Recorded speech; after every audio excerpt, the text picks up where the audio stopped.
코로나가 언제부터 시작됐죠? 2019년, 2020년 코로나가 시작된 이후로 감기 걸린 적이 없었는데 코로나만 2번 걸리고 감기 걸린 적이 없었는데 코로나 사태가 끝나고 감기 처음으로 걸린 것 같아요. 그래서 예방 주사를 단단하게 맞춰 주셔가지고 올겨울은 까딱없습니다. 올겨울은 까딱없습니다. 감기 걸려도 너무 걱정하지 마세요. 면역력이 높아지는 과정이니까 한 3일 정도 바짝 고생하고 나면 다시 한번 몸이 튼튼해집니다. 자, 우리 하나님 말씀 마태복음 12장 함께 보시겠습니다. 마태복음 12장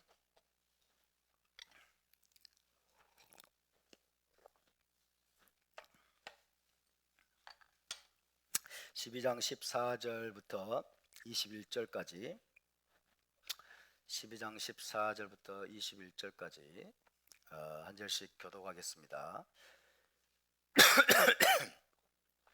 제가 14절을 먼저 봉독합니다. 바리새인들이 나가서 어떻게 하여 예수와를 죽일까 의논하거늘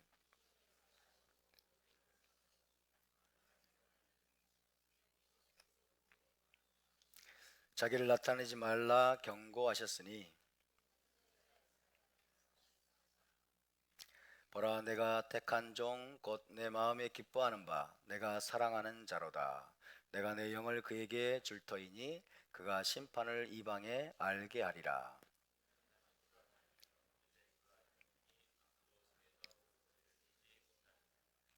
함께 읽습니다. 상한 갈대를 꺾지 아니하며 꺼져가는 심지를 끄지 아니하기를 심판하여 이길 때까지 하리니 또한 이방들이 그의 이름을 바라리라 함을 이루려 하심이니라. 아멘. 네, 이번 주 토라 포션은 창세기 6번째 파라샤였죠. 톨도트였습니다. 톨도트. 함께 볼까요? 톨도트. 그리고 오늘은 히브리 관점 복음서 강의 86번째 시간이 되겠습니다. 86강입니다. 지난주에는 먼저 예수와께서 서기관들과 바리새인들에게 던지신 질문에 대해서 설명을 드렸습니다. 어떤 질문이었습니까? 안식일에 선을 행하는 것과 악을 행하는 것, 생명을 구하는 것과 죽이는 것, 어느 것이 옳으냐? 이런 질문이었습니다. 안식일에 선을 행하는 것과 악을 행하는 것, 생명을 구하는 것과 죽이는 것, 어느 것이 옳으냐? 이 질문을 통해서 예수와는 선을 행하는 것을 생명을 구하는 것과 연결시키셨습니다. 선을 행하는 것을 생명을 구하는 것과 연결시키셨어요. 그리고 악을 행하는 것은 생명을 죽이는 것과 연결시키셨습니다. 따라서 공경에 빠져 있고 고통 가운데 있는 사람에게 선을 행하고 자비를 베푸는 것은 생명을 구하는 것이지만 반대로 안식일이란 이유로 고통당하는 사람에게 선을 행하지 않고 자비를 베풀지 않는 것은 곧 악을 행하는 것이며 생명을 죽이는 것과 같다고 말씀하신 것입니다. 마땅히 선을 행해야 하고 자비를 베풀어야 할 때 아무것도 하지 않는 것은 그것은 중립적인 것이 아니라 악을 행하는 것이며 사람을 죽이는 것과 같다는 무서운 경고의 말씀입니다. 저와 여러분도 더욱더 정신을 차려서 적극적으로 우리가 선을 행하고 의로운 일을 행하는 삶을 살아야 될 줄로 믿습니다. 우리가 지금까지 배워온 토라의 지식이 단지 머리에만 머물러 있는 것이 아니라 우리의 손과 발과 행동으로 표출되게 하는 일에 더욱 힘쓰는 저와 여러분이 될 수 있기를 바랍니다. 결국 주님께서는 뭐라고 말씀하셨습니까? 각 사람의 행위대로 갚으시겠다. 각 사람 행위대로 심판하시겠다 라고 말씀하셨기 때문입니다. 각 사람의 지식대로가 아니라 각 사람의 행위대로 갚으시겠다라고 말씀하셨기 때문에 우리가 이 사실을 잊지 않기 바랍니다. 토라의 지식이 우리의 머리만 머물러 있는 것이 아니라 우리의 손과 발과 행위로 표출되는 것, 나타나는 것, 그것이 가장 중요한 것입니다. 자, 이렇게 안식일 논쟁을 통해서 예수와의 정확하고 깊이 있는 가르침을 들었음에도 불구하고 바리새인들과 서기관들은 그분 앞에 굴복하기는커녕 오히려 자기들이 갖고 있는 틀에 맞추지 않는다는 이유로 몹시 화가 났습니다. 너무나도 낡고 딱딱하게 굳어진 가죽 부대가 되어서 도무지 예수와의 새 포도주를 받아들일 수가 없었습니다. 우리도 그렇게 되지 않도록 항상 낮은 마음으로 새롭게 고쳐 배우려는 자세를 견지해야 될 줄로 믿습니다. 우리도 조심하지 않으면 바리새인들과 서기관들처럼 될 수도 있습니다. 우리가 배운 지식, 우리가 배운 교리, 우리가 배운 많은 토라에 관한 이야기들, 또 성경 구절들, 말씀들, 할라카들, 이런 것들이 낡은 가죽 부대가 되어서 또 새로운 포도주를 받아들이는 것을 거부하는 그런 방향으로 갈 수도 있다는 사실을 우리는 기억하고 우리가 정신을 또 차려야 될 줄로 믿습니다. 우리가 알고 있는 것과 다른 주장, 다른 교리 혹은 다른 해석이라 하더라도 기록된 토라에 비춰서 그것이 정말 진리라면 언제든지 기존의 것을 내려놓을 준비가 되어 있어야 합니다. 그것이 바로 겸손입니다. 그렇지 않으면 우리도 헤롯 왕과 손을 잡고 예수와를 죽여 없애버리려고 했던 바리새인들처럼 될 수도 있습니다. 그래서 우리는 항상 정신을 차리고 깨어 있어야 되는 것입니다. 자, 오늘 이 시간에는 먼저 지금까지 나눈 안식일 논쟁을 좀 요약을 해보겠습니다. 잊어버리지 않도록. 결국에 가서 유대법은 우리 주님과 비슷한 결론에 도달하게 된 것으로 보입니다. 오늘날 유대인 의사들이 있죠.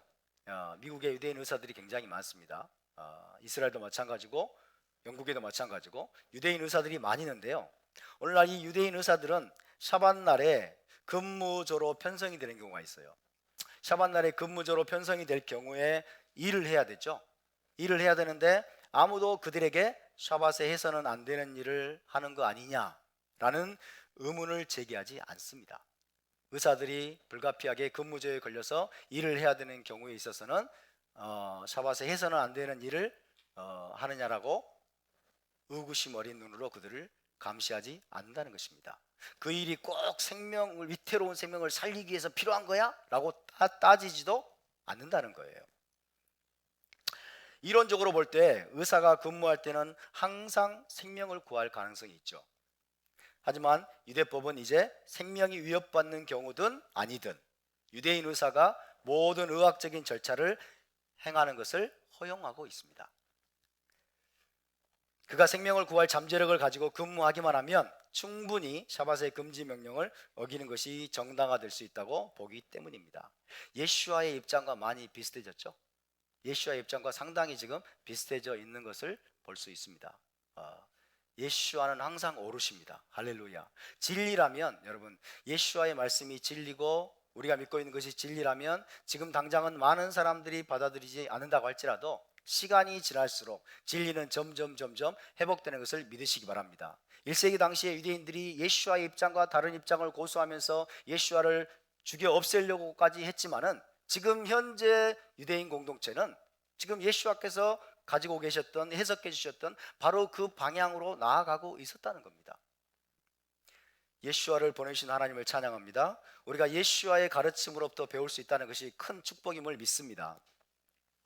자, 이제 정리를 좀 해보면요, 공간복음서에서 예수와는 랍비들이 주로 사용하던 칼 베 호메르 논법을 사용하셨다고 말씀드렸죠.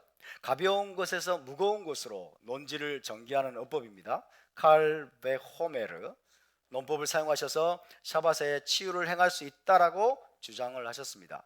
그분은 이렇게 말씀하셨어요. 동물에게 선을 행하고 동물의 고통을 경감시켜주기 위해 샤밧을 어기는 것이 허용될 수 있다면 하물며 인간에게 그와 같은 일을 하기 위해서는 얼마나 더 그러하겠느냐. 인간에게 선을 행하고 인간의 고통을 경감시켜주기 위해서라면 얼마나 더 그러하겠느냐라고 말씀하신 겁니다. 안식일에 동물을 구덩이에서 들어 올리는 것이나 사람에게 치유를 행하는 것이 비록 정당화될 수 있는 것이긴 하지만 그것들은 안식일을 어기는 멜라카라는 것은 분명한 사실입니다. 동물을 구덩이에서 들어 올리는 것, 사람에게 치유를 행하는 것, 이것은 멜라카다. 샤밧에 금지된 멜라카라는 것이 분명한 사실입니다. 제자들이 또 밀 이삭을 잘라 먹은 것, 제자들이 밀 이삭을 잘라 먹은 것도 정당화될 수 있는 것이긴 하지만 분명히 안식일을 어기는 멜라카, 이 일이라고 얘기할 수 있습니다. 하지만 예수와께서는 그들의 배고픔의 고통을 완화시켜주는 것이 안식일 금지 명령보다 더 우선한다는 논리로 그것을 정당화하셨습니다. 그분이 자신의 주장을 정당화하기 위해서 인용하신 말씀은 호세아 6장 6절 기억하시기 바랍니다. 나는 인애를 원하고 혹은 나는 자비를 원하고 제사를 원하지 아니하며 번제보다 하나님 아는 것을 원하노라 라는 말씀을 주님께서 인용하셨습니다. 여러분, 만약에 곡식을 꺾는 것, 또 껍질을 까는 것, 손 마른 자를 치유하는 것, 소를 구덩이에서 건져 올리는 것, 그리고 소나 나귀를 물로 이끌기 위해서 밧줄을 매거나 푸는 것 등등이 안식일을 어기는 것이 아니라면 예수와께서는 그냥 그것들이 안식일을 어기는 행위가 아니라고 말씀하시면 됩니다. 그죠? 그것들은 안식일을 어긴 게 아니야 라고 말씀하셨으면 끝나는 거예요. 그렇게 말씀하실 수도 있었을 겁니다. 만약 그런 것들이 안식일을 어기는 멜라카, 이 일이 아니라면 예수와는 굳이 타나크의 말씀을 인용하시면서 그런 행위들이 왜 법적으로 정당화될 수 있는지 구체적으로 설명하고 납득시키는 수고를 하시지 않아도 되었을 겁니다. 그렇죠? 그렇지만 그것들이 분명히 기본적으로는 일인 거예요. 샤밧에 금지된 일이고 멜라카이기 때문에 어떤 상황에서 그런 멜라카, 금지된 멜라카를 행할 수 있는지, 그것보다 더 우선하는 것들이 무엇인지에 관해서 우리 주님은 타나크의 구절들과 또 예화들을 들어가면서 이런 상황 속에서는 그런 멜라카도 뛰어넘을 수 있다라고 하는 논리를 주님께서 사용하신 겁니다. 그렇기 때문에 치유를 행하는 것, 밀리삭을 잘라가지고 먹는 것, 이런 거는 일이 아니야 라고 하는 그런 억지 논리에 우리가 함부로 여러분 휘둘려서는 안 되는 것입니다. 자, 그래서 이제 마지막으로 다시 한번 정리를 해보겠습니다. 7가지로 한번 정리를 해볼까요? 첫째, 예수와는 결코 샤밧을 취소하거나 폐기하지 않으셨습니다. 안식일 논쟁을 우리 기독교 신학자들은 언급을 하면서 마치 예수와가 샤밧을 취소한 것처럼, 샤밧을 이제는 더 이상 안 지켜도 되는 것처럼 그렇게 하셨다라고 해석을 합니다만은, 첫 번째로 기억할 것은 예수와께서 결코 샤밧을 취소하거나 폐기하지 않으셨다라는 겁니다. 예수와는 샤밧을 언약의 표준으로 존중하셨고 항상 회당에 가서 기도하고 토라를 낭독하면서 유대인들과 함께 샤밧을 거룩한 날로 지키셨음을 믿으시기 바랍니다. 예수와는 샤밧을 어기는 분이 아니었습니다. 두 번째, 예수와는 랍비들의 할라카를 무시하거나 부인하지도 않으셨습니다. 랍비들의 할라카를 부인하거나 무시하지 않으셨다. 샤밧에는 어떤 일도 하지 말라고 하셨을 뿐 토라는 무엇이 금지된 멜라카인지 정확하게 제시하지 않고 있습니다. 샤밧에 금지된 일이 무엇인지, 멜라카가 무엇인지 하나하나 나열하고 열거하지 않았어요. 그런데 일하는 자는 죽이라고 했는데, 일하는 자에게 사형을 선고하라고 말씀했는데 일이 뭔지를 토라는 일일이 열거하지 않았거든요. 그래서 일이 무엇인가, 샤밧에 금지된 일이 무엇인지 제대로 알지 못하면, 제대로 알지도 못한 상태에서 사형 선고를 받아가지고 사람이 죽을 수도 있잖아요. 그렇기 때문에 유대 랍비들과 현인들은 39가지의 범주로 멜라카를 정의하고, 샤밧에 금지된 일을 정의하고 샤밧에는 그런 멜라카를 하지 말라고 하는 할라카를 제시한 것입니다. 예수와께서는 기본적으로 유대 할라카와 전통을 존중하시면서 샤밧과 절기를 지키고 토라를 준행하는 삶을 사셨습니다. 셋째, 그러나 예수와는 랍비들의 할라카가 토라의 본질을 어기고 있거나 잘못된 경우에는 반드시 그것을 바로잡으셨습니다. 랍비들의 할라카를 절대적으로 주님은 신봉하지 않으셨어요. 그것을 절대적인 것으로 주님은 여기지 않으셨습니다. 여러분, 랍비들의 할라카는, 유대적인 할라카는 좋은 것입니다. 필요한 것입니다. 그러나 그것은 절대적인 것이 아닙니다. 그것은 기록된 토라가 아니기 때문에 절대로 우리가 그것들을 절대화시켜서는 안 되는 것입니다. 예수와께서는 랍비들의 할라카를 절대화하지 않으셨습니다. 그것들이 토라의 본질을 어기거나 잘못된 경우에는 그것을 주님은 바로잡으셨다. 오히려 우리는 메시아의 할라카를 여러분 따라야 될 줄로 믿습니다. 네 번째로, 안식일 논쟁은 우리 기독교인들이 오해하는 것처럼 안식일을 지켜야 되느냐 말아야 되느냐의 논쟁이 아닙니다. 안식일 논쟁은 안식일을 지켜야 하느냐 지키지 말아야 하느냐의 논쟁이 아니라 안식일을 어떻게 지키는 것이 바르게 지키는 것인가의 논쟁입니다. 안식일을 어떻게 지키는 것이 바르게 지키는 것이냐 하는 논쟁입니다. 어떻게 안식일을 지키는 것이 샤밧을 주신 하나님의 의도대로 지키는 것이냐의 논쟁에서 예수와는 서기관들과 바리새인들을 완전히 굴복시키셨습니다. 할렐루야. 다섯째, 서기관들과 바리새인들은 안식일 금지 명령을 지나치게 엄격하게 적용한 나머지 사람들의 공경과 고통을 간과하는 경향을 보였습니다. 그죠? 샤밧 금지 명령, 안식일에 일하지 말라고 하는 금지 명령을 지나치게 엄격하게 적용을 해가지고 사람들이 고통당하고 있는데도, 사람들이 어떤 엄청난 공경에 처해 있는데도 그것들을 간과해버리는 오류를 범했던 것이 바로 서기관들과 바리새인들이었습니다. 그들은 사람들의 공경과 고통보다 안식일 금지 명령과 할라카 자체를 더 중시하고 있었던 것입니다. 우리도 조심하지 않으면 그렇게 될 수 있습니다. 하지만 예수와는 인간의 공경을 덜어주고 사람을 고통에서 건져내기 위해 자비와 긍휼을 베푸는 것이 샤밧의 어떤 금지 명령보다 더 우선권을 갖는다라고 말씀하셨습니다. 여섯째, 제자들이 밀 이삭을 잘라 먹은 것과 그분이 병자를 치유하는 것이 샤밧에 금지된 멜라카라는 것을 부인하지 않으셨습니다. 밀 이삭을 잘라 먹은 것, 샤밧에 병자를 치유하는 것, 그것이 이거는 일이 아니야, 이것은 멜라카가 아니야 라고 주님은 부인하지 않으셨습니다. 그것들은 분명 샤밧에 금지된 멜라카였습니다. 하지만 제자들이 너무나 배가 고픈 나머지 그렇게 했기 때문에 주님은 그들이 안식일을 어긴 죄가 없다라고 선언하셨습니다. 또 손 마른 자의 고통을 덜어주고 그에게 자비를 베풀기 위한 것이었기 때문에 주님의 치유도 안식일에 능히 허용될 수 있는 것이라고 선언하셨습니다. 일곱째, 마지막입니다. 그래서 주님은 예수와의 결론적인 말씀은 이것입니다. 안식일이 사람을 위해 있는 것이요 사람이 안식일을 위하여 있는 것이 아니니라. 그리고 인자는 안식일의 주인이니라. 사람이 안식일의 주인이니라. 그러므로 안식일에 선을 행하는 것이 옳으니라. 할렐루야. 이것이 예수와의 결론입니다. 바룩 하셈. 자, 이제 앞으로 나가겠습니다. 마가복음 한번 찾아볼까요? 마가복음 3장 7절 8절 한번 찾아보겠습니다.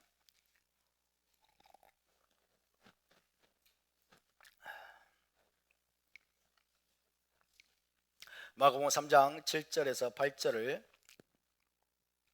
다 함께 읽어보겠습니다. 마가복음 3장 1절부터 6절은 어떤 내용이 기록되어 있습니까? 예수께서 손 마른 자를 기적적으로 치유해 주신 내용이 기록되어 있죠.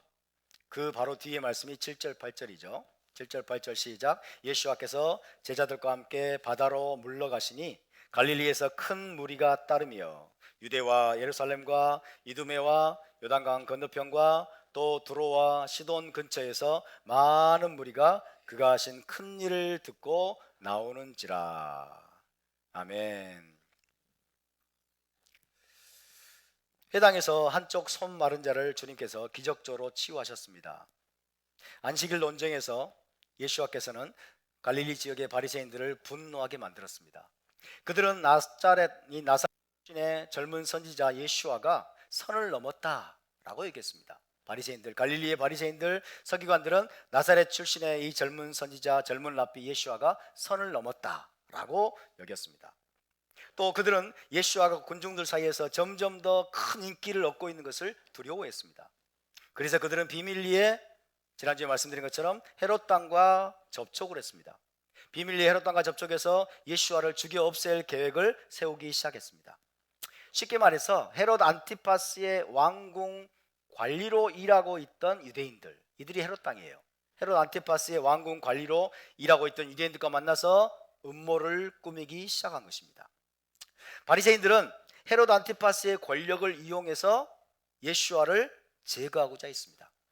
헤롯 안티파스가 누구를 제거했습니까? 침례 요한을 제거했죠. 침례 요한을 체포한 다음에 목베어 죽였던 것처럼 헤롯 안티파스가 예수와도 체포해서 제거해 주기를 바라는 마음으로 헤롯 안티파스의 왕궁 관리로 일하고 있는 헤롯 땅, 그죠? 그 유대인들과 접촉을 해서 예수와를 죽여 없앨 음모를 꾸미기 시작한 것입니다. 자, 이것을 기억하시면서 마태복음 12장으로 다시 가보겠습니다. 마태복음 12장 14절에 15절 한번 읽어볼까요? 14절 15절을 다 함께 봉독합니다. 시작. 바리새인들이 나가서 어떻게 하여 예수와를 죽일까 의논하거늘 예수와께서 하시고 거기를 떠나 가시니 많은 사람이 따르는지라. 예수와께서 그들의 병을 다 고치시고. 이 말씀에 따르면 바리새인 이렇게 돼 있죠. 15절에 예수와께서 아시고 그랬어요. 아시고. 뭘 아셨어요? 바리새인들이 헤롯 왕과 지금 작당해서 자기를 죽이려 한다는 사실을 알았다는 거예요. 그죠? 예수께서 아셨어요. 바리새인들과 헤롯 왕이 자신을 죽이려 한다는 사실을 어떻게 아셨을까요? 정답이 있잖아요. 정답. 어떻게 아셨을까요? 성령으로. 성령으로. 그죠? 성령으로 주님은 그것을 아신 거죠. 맞는 말입니까? 맞죠? 그죠? 예수께서는 성령으로 아셨어요. 그러나 굳이 성령을 거론하지 않더라도 예수와는 자신에 대해서 적대적인 바리새인들과 헤롯 땅의 심상치 않은 움직임을 그리 어렵지 않게 간파하셨을 겁니다. 그죠? 분위기상으로도 알죠. 아마 저와 여러분 같아도 나를 죽이려고 하는 사람들의 움직임을 보면 대충 알죠. 그죠? 어쨌든 성령으로 아셨을 것이고 또 분위기상으로도 헤롯 왕과 바리새인들이 지금 심상치 않게 움직이면서 자기를 죽이려고 한다는 사실을 우리 주님께서는 간파하셨을 것입니다. 그래서 그분은 다시 어디로 가셨습니까? 갈릴리의 호수의 북쪽 해로 가셨습니다. 그죠? 예수께서 하시고 거기를 떠나가시니 그랬어요. 바다로 물러가셨다 이렇게 돼 있어요. 아까 보니까 그죠? 떠나가시니 갈릴리 호수의 북쪽 해변으로 주님께서 다시 돌아가셨습니다. 그때 갈릴리에서 큰 무리가 그분을 따랐다라고 되어 있죠. 마가복음 3장에 보니까 유대와 예루살렘과 이두메와 요단강 건너편과 두로와 시돈 근처에서 온 유대인들도 많이 있었습니다.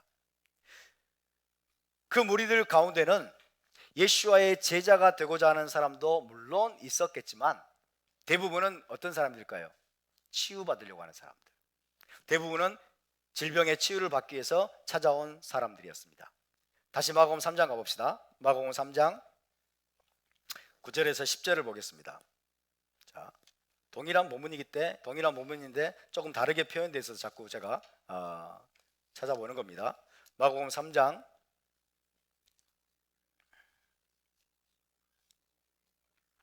7절부터 다시 한번 읽어봐요. 7절부터 천천히 시작. 예수와께서 제자들과 함께 바다로 물러가시니, 그렇죠? 바다로 물러가시니 갈릴리 해변으로 주님께서 물러가셨다는 뜻입니다. 회당에 있다가 갈릴리 해변으로 물러가시니 계속 갈릴리에서 큰 무리가 따르며 어디 쪽에서 유대와 예루살렘과 이두메와 요단강 건너편과 또 두로와 시돈 근처에서 많은 무리가 그가 하신 큰 일을 듣고 나오는지라. 9절 10절 예수와께서 무리가 애워싸 미는 것을 피하기 위하여 작은 배를 대기하도록 제자들에게 명하셨으니 이는 많은 사람을 고치셨으므로 병으로 고생하는 자들이 예수와를 만지고자 하여 몰려왔음이더라. 갈릴리의 치유자 예수와에 대한 소문으로 너무나 많은 무리가 몰려들었어요. 그렇기 때문에 병든 자들과 허약한 자들은 예수와를 가만히 기다리고만 있을 수가 없어요. 가만히 기다리고만 있으면 언제 자기에게 찾아와서 자기를 만져주고 자기를 치유해줄지 기약이 없습니다. 그래서 어땠을까요? 막 이제 사람들 밀치고 사람들 사이를 뚫고 나가면서 예수와께 가까이 가서 예수와를 만지기라도 하려고 하는 사태가 벌어진 겁니다. 많은 무리가 예수와를 에워싸고서 어떻게든지 그분을 만지기라도 하려고 안간힘을 쓰는 광경이 연출이 되었습니다. 그런 상황에서 이제 11절을 보시면 사람들을 사로잡고 있던 더러운 귀신들이 예수와를 보고서 그 앞에 엎드려서 이렇게 외칩니다. 당신은 하나님의 아들이십니다. 또 귀신이 외치는 거죠. 더러운 귀신이 당신은 하나님의 아들이십니다 라고 또 외치는 거예요. 자, 다시 마태복음 12장 갑니다.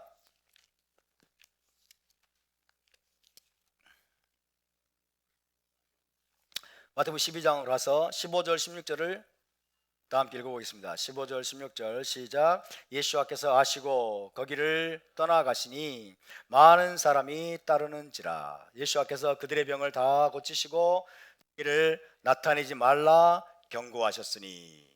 그죠? 그러니까 귀신이 소리를 지릅니다. 당신은 하나님의 아들이십니다. 그런데 우리 주님 뭐라고 그러셨겠어요? 잠잠하라. 그죠? 침묵하라고 명령하시죠. 병든 자들을 고치시고 사람들에게 뭐라고 말씀하십니까? 나에 대해서 말하지 말라. 그죠? 자기를 나타내지 말라라고 경고하셨다라고 말씀하고 있어요.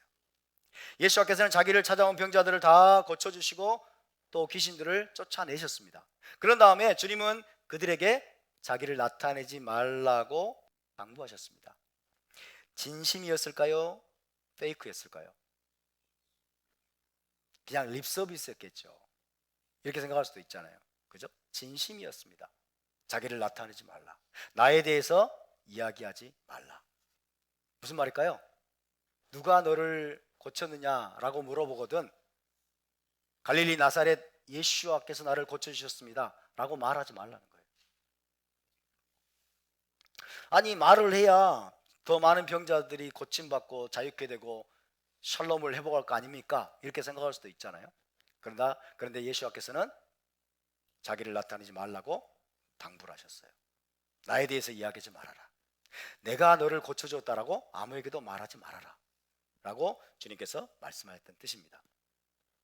그리고 귀신들에게도 예수와가 누구신지 말하지 말고 잠잠하라고 엄히 명하기도 하셨습니다. 왜 예수와께서는 사람들에게 기적적으로 치유받은 사실을 비밀로 하라고 말씀하신 것일까요? 이미 너무나도 많은 군중이 예수와를 따르고 있었고 예수와의 명성도 아주 멀리까지 퍼진 상태였는데 왜 굳이 이런 이상한 명령을 하신 것일까요? 랍비 예수와께서는 분명 많은 기적을 행하시고 많은 병자들을 고치셨지만 그분은 자신을 단순히 기적을 행하는 사역자나 치유 사역자로 여기지 않으셨습니다. 자기를 미러클 워커, 기적을 행하는 기적의 사역자 혹은 치유 사역자, 힐링 사역자로 여기지 않으셨다는 거예요. 무슨 뜻입니까? 그분은 하나님께서 천국 복음을 전하도록, 즉 메시아 왕국에 대한 복된 소식을 전파하도록 자기를 보내셨던 사실을 알고 계셨어요. 천국 복음을 전파하고 사람들에게 메시아 시대를 기대하며 회개하도록 초청하는 사역을 위해서 자신을 보내셨다라고 믿었습니다. 그러면서 그분은 특별히 자신의 메시지를 광범위하게 전파할 제자들을 훈련하기 원하셨습니다. 자, 예수와는 가장 중요하게 하나님이 그분을 이 땅에 보내신 목적, 천국 복음, 메시아 왕국 복음이죠. 메시아 왕국에 대한 복된 소식을 전파하고 또 사람들에게 메시아 시대를 위한 준비로서 테슈바, 회개를 전파하도록, 그죠? 회개하라고 선포하도록 자기를 보내셨다는 것을 가장 중요한 자신의 미션, 자신의 부르심으로 믿으셨고 알고 계셨습니다. 이것이 예수와 사역의 가장 중요한 우선순위입니다. 가장 중요한 우선순위. 두 번째 우선순위 뭐냐면 여러분 제자 훈련입니다. 제자 훈련이 필요한 이유는 뭐냐면 천국 복음을 주님이 가장 중요하게 여기시는 천국 복음을 이제 광범위하게 전파할 수 있는 자들이에요.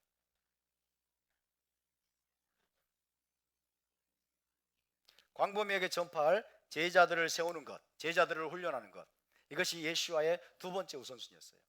예수와는 이 땅에서 그분의 사역이 오래 가지 않을 거라는 걸 잘 알고 계셨어요. 그분이 이 땅에 오랫동안 남아있지 않을 거라는 걸 잘 알고 계셨어요. 그래서 그분이 떠나신 후에도 로마 제국 전역에 나아가서 전 세계 곳곳에 이 천국 복음, 메시아 왕국 복음을 전해줄 제자들을 세우는 것, 이것이 그분이 또 가장 중요하게 여겨야 될 사역임을 우리 주님은 잘 알고 계셨습니다. 기사와 이적을 바라는, 치유와 기사와 이적을 바라는 거대한 군중은 그와 같은 미션에 별로 도움이 되지 못했습니다. 그래서 예수와는 치유받은 병자들에게 나자렛 예수와가 자기를 치료했다는 말을 하지 말라고 당부하신 것입니다. 예수와는 자신의 사역의 우선순위가 바뀌지 않기를 원했습니다. 사실 저와 여러분의 삶을 보더라도 모든 것이 우선순위잖아요. 그죠? 모든 것이 우선순위예요. 우선순위가 바뀌면, 그죠? 우선순위가 바뀌면 모든 것이 엉망이 됩니다.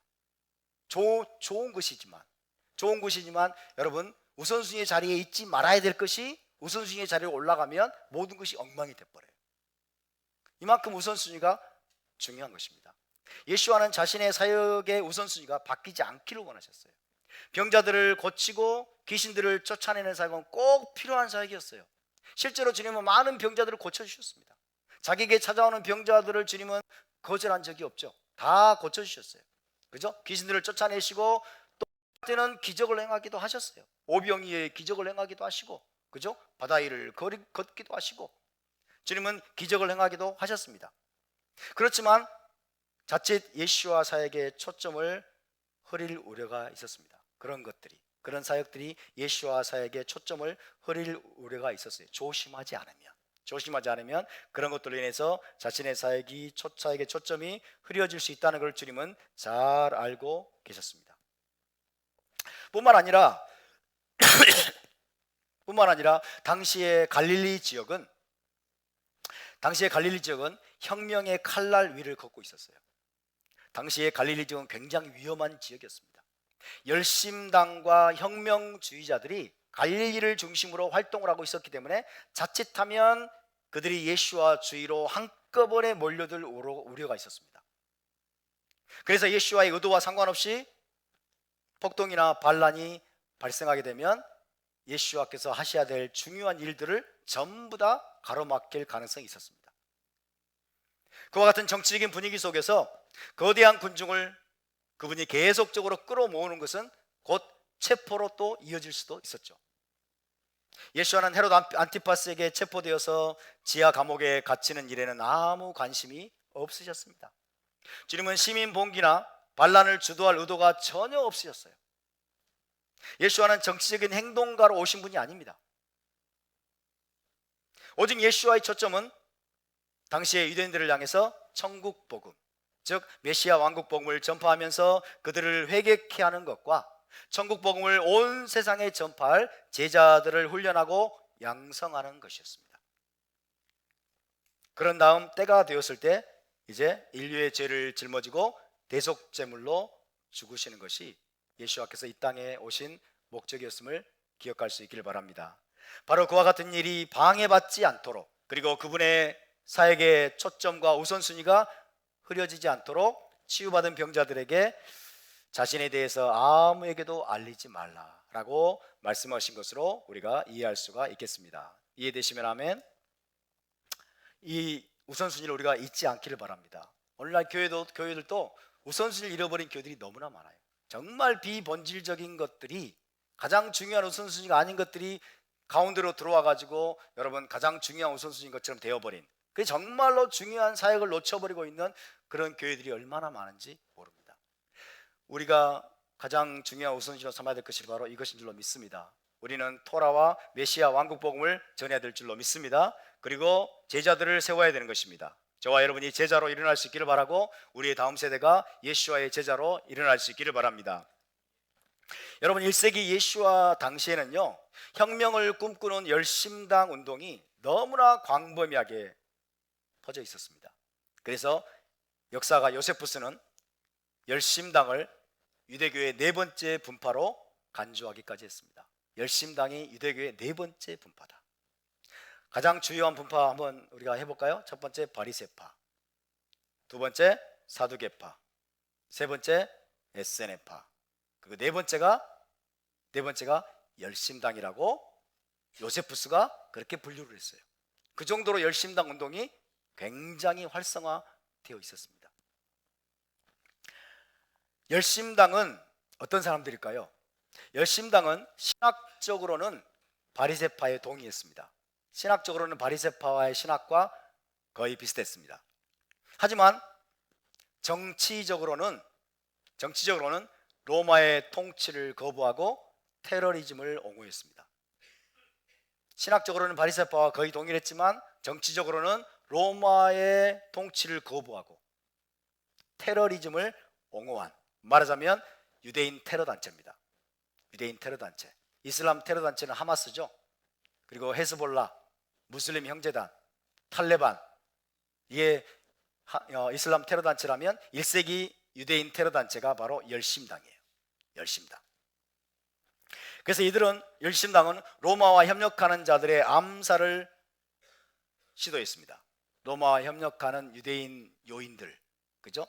그들의 암살을 기도했고 또 로마에 대한 폭력적인 저항을 지향했습니다. 폭력의 수단을 사용해서 로마에 저항해야 된다 라고 하는 노선을 가지고 있었습니다. 그들에 대해서 요세푸스는 이렇게 설명했습니다. 그들은 하나님만이 그들의 유일한 통치자와 주인이 되셔야 한다고 말한다. 그들은 어떤 방식의 죽음도 두려워하지 않으며 자신의 가족들과 친구들의 목숨을 희생하는 것도 주저하지 않는다. 열심당의 가르침과 열심당의 노선이 굉장히 매력적입니다. 굉장히 매력적이에요. 하나님만이 그들의 유일한 통치자이고 우리는 다른 누군가의 통치도 거부한다. 굉장히 매력적이죠. 유대인들에게 너무나 호소력이 있는 거예요. 그죠? 하나님만이 우리의 통치자인데, 하나님만이 이스라엘 왕인데 왜 저 로마가 우리를 통치하는 거야? 우리는 로마의 통치를 거부해. 로마를 몰아내기 위해서는 우리는 폭력도 불사해야 된다. 이것이 열심당의 노선입니다. 굉장히 매력적이죠. 하마스의 강령, 탈레반의 강령, 이거는 여러분 이슬람 원리주의라고 합니다. 꾸란에서 가르치는 사상을 원리 그대로, 있는 그대로 내세우는 거예요. 있는 그대로. 그러니까 이것이 매력적인 거예요. 모든 이슬람 무슬림들에게 이것이 매력적인 겁니다. 호소력이 있는 거예요. 열심당 운동이 여러분 널리 퍼져간 것이 바로 그런 이유입니다. 굉장히 매력적입니다. 그럴싸하죠. 그죠? 그럴싸하죠. 열심당.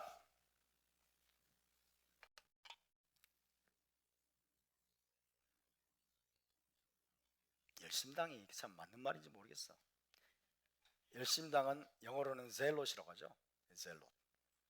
복수로 치면 젤롯이고, 카나나인이라고 합니다. 카나가 뭐냐? 질투하다잖아요. 질투하다. 열심을 내다 이런 뜻이잖아요. 그래서 이 열심당이 카나나인 이렇게 되죠. 카나나인. 예수와의 제자 중에 열심당원이 있었습니까? 이 열심당 운동이 얼마나 광범위하게 퍼져 있었으면 예수와의 제자 중에 열심당원이 있었다니까요. 아세요? 카나나인 시몬. 그죠? 카나나인 시몬인데 이거를 킹제임스가 잘못 번역해 가지고 가나안인 시몬이랬어요. 가나안인이 아니에요. 카나나인이죠. 그죠? 열심당원 시몬이에요. 그리고 또 누가 열심당했을까요? 가룟 유다 열심당이에요. 네. 그래서 자기들의 기대에 맞춰서 로마의 폭동을 일으키려고 하지 않으니까 가룟 유다가 예수와를 죽인 거예요. 배반하고. 그죠? 그 정도로 이 열심당 운동이 예수와 이 이너서클 안에 깊이 침투해 들어온 거예요. 너무 광범위하게 있었다는 거죠. 열심당. 열심히 하자. 이건 좋잖아요. 열심히 하자. 열심당 운동은 언제 시작됐느냐?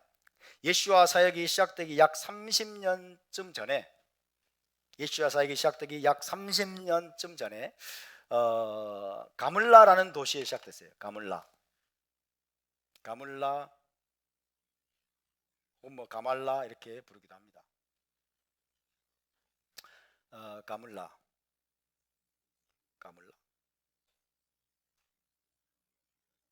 이렇게 될 거예요. 아마 이거 아마 아람어입니다. 아람어 가물라 heb시다. 가물라라는 지역에서 열심당 운동이 시작이 되었습니다. 가물라는 어떤 곳이냐, 어디에 있느냐? 베세다 지도 기억나십니까? 베세다 갈릴리 호수 동쪽, 위쪽, 북동쪽에 있던 조그만 마을 베세다 기억나시죠? 베세다에서 몇 마일 동쪽에, 그죠? 위치한 골란 지역의 성읍이었어요. 골란 지역. 베세다에서 몇 마일 동쪽에 위치해 있던 골란 지역의 성읍입니다. 지금 가자 지구에서 대대적인 성과를 올리고 있는 IDF 군대가 골라니 사단이죠. 골란 지역의 이제 여단이 활약을 벌이고 있는데, 골란 지역의 성읍이 바로 가물라입니다. 이 가물라도 크게 보면 갈릴리의 일부입니다. 자, 이 가물라는 낙타의 등 모양을 한 언덕 위에 자리 잡고 있었어요. 낙타의 등 모양을 하는 언덕 위에. 그래서 이 가물라라는 이 단어가 아람어로 낙타란 뜻입니다. 낙타의 등 모양을 한 언덕 위에 자리 잡고 있었기 때문에 이 마을의 이름이, 이 성읍의 이름이 가물라입니다. heb시다. 가물라. AD 6년에 자, 예수와 사역 30년 전쯤에 이 열심당 운동이 시작되다가 AD 6년경에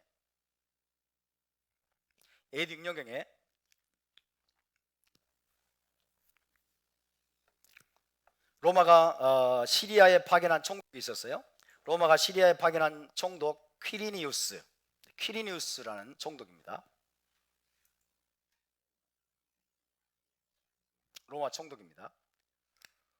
로마가 시리아에 파견했던 퀴리니우스 총독, 이 퀴리니우스가 세금을 목적으로 인구조사를 명령했습니다. 인구조사. AD 6년 로마가 파견한 시리아 총독 퀴리니우스가 인구조사를 명령했는데, 인구조사는 거의 대부분 세금을 목적으로 한 거예요. 세금 뜯어내려고, 세금을 다 갈취하고 세금을 거두려고 인구조사를 명령을 하는 거죠. 인구조사는 호적을 등록하라고 하는 거죠. 예수와께서도 이제 인구조사 때문에 호적을 등록하러 나사렛에서 베들레헴으로 가셨죠. 베들레헴으로 가셔가지고 거기서 태어났어요. 예수와께서도. 마찬가지로 지금 AD 6년에 퀴리니우스가 세금을 거둘 목적으로 인구조사를 명령을 한 사건이 있었습니다. 그 사건과 관련해서 자, 사도행전 5장 37절 한번 볼까요? 사도행전 5장 37절이 바로 그 배경을 이야기하고 있어요.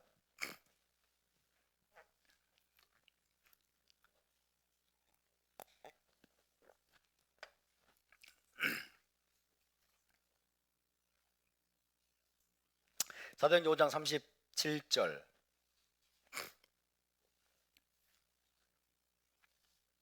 자, 함께 읽습니다. 시작. 그 후 호적할 때에 갈릴리의 유다가 일어나 백성을 꾀어 따르게 하다가 그도 망한즉 따르던 모든 사람들이 흩어졌느니라.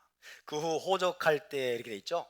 호적할 때, 이게 바로 AD 6년 퀴리니우스가 명령해서 호적을 해라, 인구 등록을 해라, 그죠? 이렇게 명령한 거예요.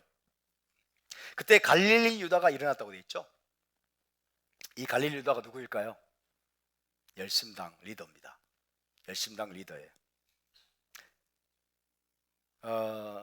갈릴리 유다가 일어나서, 갈릴리 유다지만은 다른 말로 말하면 가말라의 유다입니다. 가말라의 유다가, 열심당 리더인 유다가 봉기를 일으킨 거예요. 몇 년도에? AD 6년. 자, 배경을 좀 말씀드리겠습니다. 바리새인 랍비 사독이 있습니다. 바리새인 랍비 사독의 권면으로 갈릴리 유다 혹은 가말라의 유다가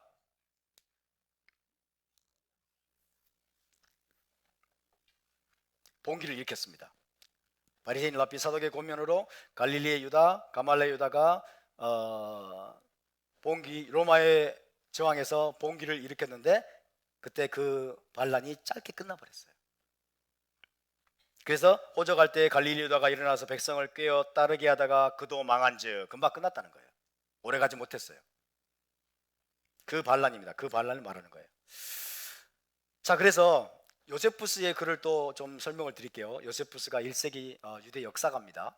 요세푸스의 글에 따르면 갈릴리 유다는 1세기 열심당의 창시자였습니다.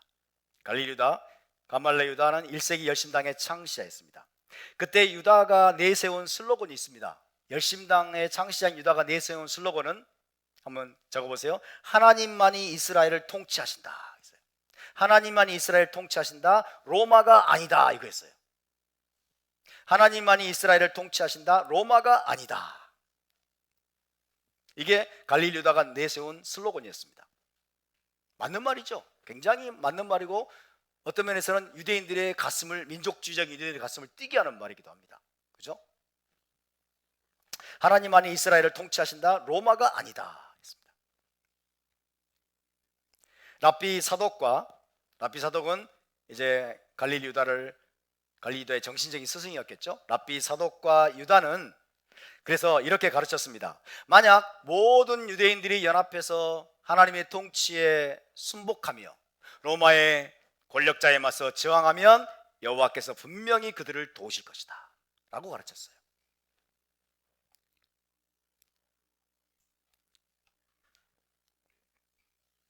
그래서 갈릴리 유다는 하나님만이 이스라엘을 통치하시기 때문에 로마 총독 퀴리니우스가 세금 목적으로 명령한 인구조사에 저항했습니다.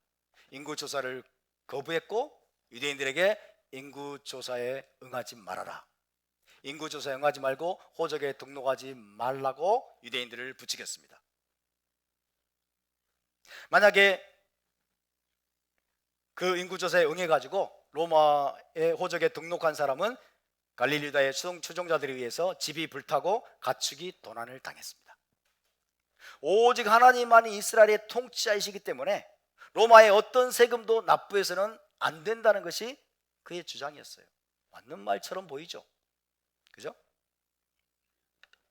하지만 그 반란은 성공했을까요? 신속히 진압을 당했습니다.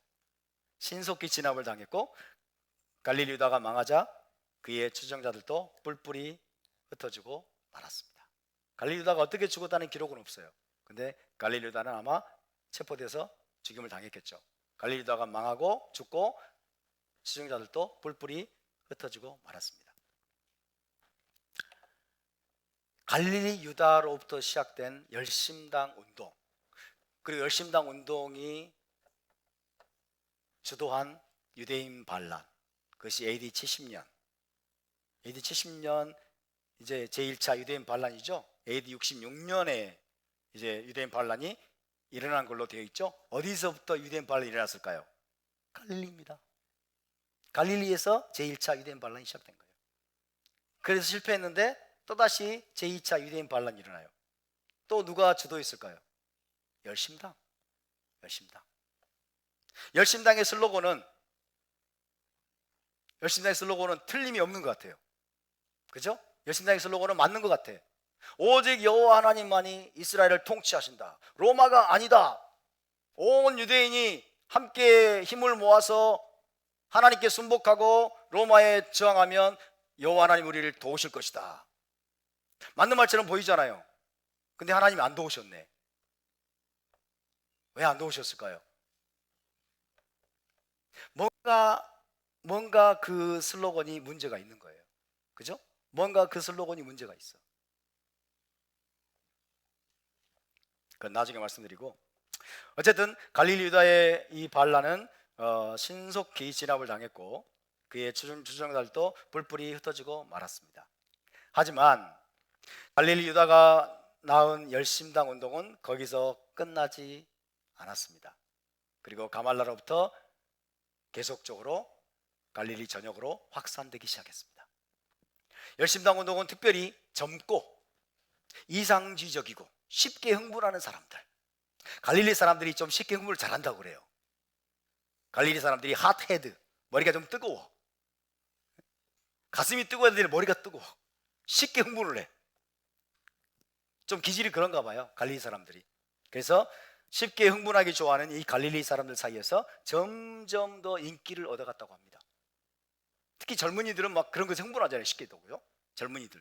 우리나라도 80년대에 보니까 운동권들이 다 대학생들이에요. 그죠? 그래가지고 잘못된 거짓 선동의 이들은 머리가 쉽게 뜨거워져. 그래야 자기 목숨 걸고 여러분 공산주의 운동을 한 거예요. 그러다가 나중에 현실 권력을 다 장악해가지고 지금 이 나라를 이렇게 흔들어 놓고 있는 게 과거에 공산주의 운동을 했던 그 젊은이들이었어요. 386, 이제는 586, 그리고 점점 더 똥86이 되어가고 있죠. 네? 어쨌든 갈릴리 사람들 사이에서 이 열심당 운동이 점점 더 인기를 얻어갔습니다. 그래서 로마에 저항하는 또 다른 반란이 부글부글 물밑에서 끓고 있는 그런 상황이었어요. 또 다른 반란은 불가피한 상황으로 지금 치달아 가고 있었습니다. 열심당원들에게 모든 것들이 준비되어 있는데 한 가지가 빠져 있었어요. 그들이 필요로 하고 있던 단 한 가지는 무엇이었을까요? 유대인들을 결집시킬 수 있는 카리스마적인 지도자, 유대인들을 모두 하나로 결집시킬 수 있는 카리스마적인 지도자의 출현이었습니다. 그가 만약에 메시아라면 더할 나위 없이 좋았겠죠. 그죠? 그가 메시아라면 더할 나위 없이 좋았을 것입니다. 메시아적이고 종말론적인 열정으로 충만했던 이 열심당원들은 그렇게 로마와의 전쟁을 준비하면서 다양한 테러 기구들을 통합을 하고 메시아의 전쟁을 시작할 결정적인 순간을 기다렸습니다. 열심당원들은 그 순간을 기다리면서 계속해서 갈릴리 사람들에게 이렇게 선포했습니다. 하나님만이 이스라엘을 통치하신다. 로마가 아니다. 하나님만이 이스라엘을 다스리신다 라고 계속해서 갈릴리 사람들에게 선포를 했어요. 그런데 여러분, 그 열심당의 슬로건은 천국이 가까이 왔느니라 라는 주님의 복음 메시지와 위험할 정도로 유사한 슬로건이었어요. 하나님만이 이스라엘을 통치하신다 라는 열심당의 슬로건과 회개하라 천국이 가까이 왔느니라 라는 예수와의 슬로건이, 이 선포가 너무나 유사한 거예요. 너무나 유사해요.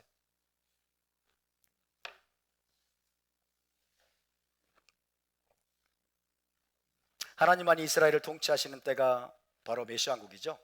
하나님만이 이스라엘을 통치하시는 때가 천국이고 메시아국이에요. 하나님만이 이스라엘을 통치하신다. 천국이 가까이 왔다. 이 두 가지 슬로건 속에서 갈릴리 사람들은 헷갈리는 거예요. 혼동하는 거예요. 그죠? 그리고 열심당 운동과 예수와 운동이 동일한 것으로 착각할 수 있는 거예요. 똑같은 것임을, 똑같다는 것을 똑같다고 이들이 혼동을 하고 착각을 할 수가 있고, 또 열심당원들은 예수와가 바로 우리가 그토록 기다려오고 있는 카리스마적인 지도자, 온 유대인들을 하나로 결집시켜서 로마에 맞서서 메시아의 전쟁을 수행할 바로 그 사람이 아닌가 하고 예수와 주위로 점점 더 몰려들었겠죠. 상황이 그렇게 된 겁니다. 그렇지만 예수와는 혁명의 영웅과 전쟁의 메시아로 오시지 않았기 때문에 결국 그들을 실망시킬 수밖에 없었습니다. 오히려 예수와는 사람들이 몰려드는 것을 지향하셨고, 내 이름을 알리지 말라, 내가 너를 치유했다라고 아무에게도 알리지 말라고 하면서 주님은 자신의 이름이 널리 알려지는 것을 주님은 극히 꺼려하시고, 많은 사람들이 때로 몰려올 때는 한적한 곳으로 물러나서 조용히 자기를 숨기기도 하셨습니다. 그렇지만 여전히 계속해서 열심당의 주목을 받았고, 갈릴리 사람들의 주목을 받았고, 또 로마 당국자들의 주목을 받았고, 그리고 헤롯과 바리새인들, 서기관들, 그들의 주목의 대상이었습니다. 열심당을 규합시켜서 온 유대인들을 규합시켜서 또 다른 반란을 일으킬 수 있는 제1호, 그죠? 제1호 경계 대상이 바로 예수와였습니다. 그런데 애석하게도 예수와는 그런 것들에 아무 관심이 없으셨습니다. 정치적인 혁명과 대중들을 선동하는 선동과 그런 것들은 주님은 조금도 관심이 없으셨습니다. 그래서 열심당과 예수와는 결국 한 배를 탈 수 없는 그런 것이었습니다. 자, 오늘은 여기까지 나누고 다음 주에